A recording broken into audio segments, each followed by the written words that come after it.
terlapor dalam konteks ini, ya saya tetap berprinsip bahwa apa yang disampaikan Pak Degam di diberitakan sudah ada kan itu ya? Ya memang betul seperti itu. Ini karena pernyataan yang Partai Coklat atau mungkin ada yang berbeda lagi Pak terkait yang dibilang intervensi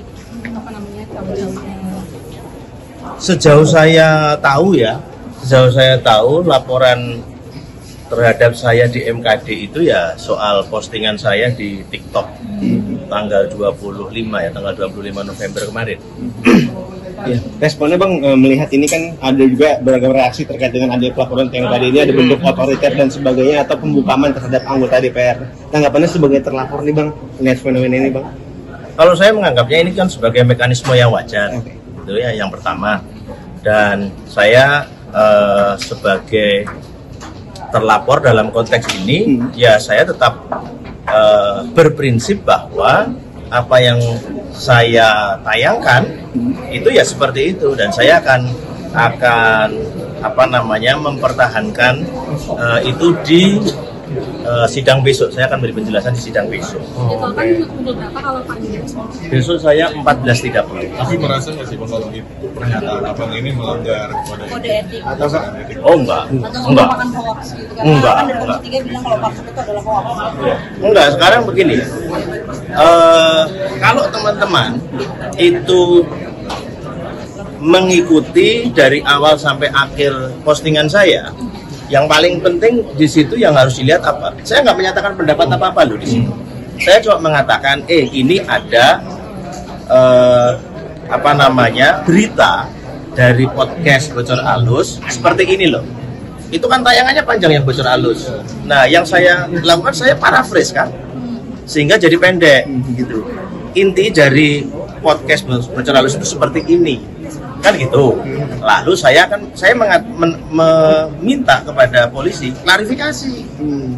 Ini benar atau enggak? Karena kalau tidak ada klarifikasi yang jelas, problemnya itu akan berlarut-larut.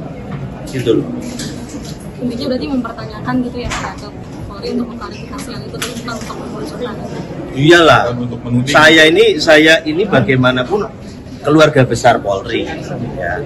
Adik saya itu yang menjadi polisi itu ada 3. Kakek saya itu polisi. Tidak mungkin saya akan melakukan fitnah atau tuduhan yang tidak berdasar. Gitu. Yang saya inginkan adalah klarifikasi sehingga ada suatu ketegasan dari aparat pemerintah dalam hal ini Polri tentang berita-berita yang berseliweran seperti itu. Gitu. Itu yang pertama. Yang kedua, kalaupun itu pendapat saya sendiri, itu adalah pendapat politik berdasarkan semua berita yang sudah ada, begitu. Jadi ini bukan sebuah fitnah-fitnah itu kalau misalnya nggak ada dasarnya. Itu satu. Yang kedua, tidak etis itu kalau misalnya dalam tayangan saya maki-maki. Ini kan enggak, bahwa intonasinya itu keras, bahwa intonasinya itu kenceng. Ya setiap orang gaya berekspresinya beda-beda gitu. Jadi no worries lah soal laporan MKD. Berarti intinya siap untuk mengklarifikasi dan menjelaskan. Siap, iya. Berarti buktinya bukan nanti cawe-cawe dari Partai Coklat ini apa, tapi lebih ke video dari Bocor Alus itu dan tujuan dari postingan Abang berarti ya? Iya dong.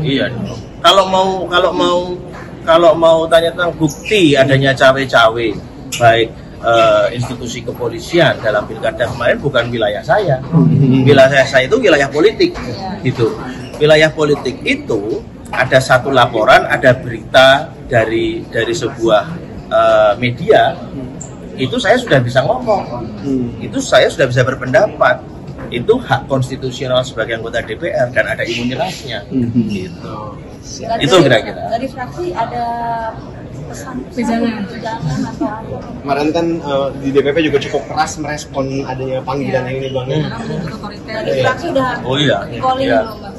Oh, kalau dari partai saya tentu saja positioning seperti itu pasti mendukung, gitu, mendukung setiap gestur politik yang saya lakukan dalam hal ini khusus terkait dengan ini ya pasti juga mendukung, gitu.